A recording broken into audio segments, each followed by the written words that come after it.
Saya tengah gatal mata guys. Hari ni kita ada MC Plus Mega Tour 2025 dekat Kedah. So sekarang ni kita nak tengok berapa agak-agak kita nak anggar je berapa orang yang ada dekat dalam ni. Jom kita kira by bilangan kerusi. Let's go. Kita kira bilangan kerusi ke depan dan ke tepi. Jom. Kalau dari depan sampai belakang ni, saya dah kira tadi ada 18. Satu baris ni ada 10.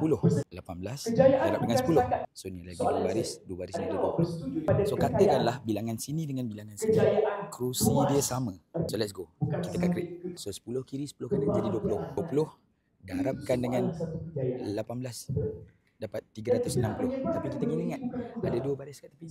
Ada 20 orang lagi. So tambahkan pula dengan 20. Tapi kita cek balik kat hujung ni 1, 2, 3, 4, 5, 6, 7, 8, 9, 10 11, 12, 13. Ada lebih 3 lain lagi. So 3 darabkan dengan 18. 3 darab 18 tambahkan dengan answer tadi.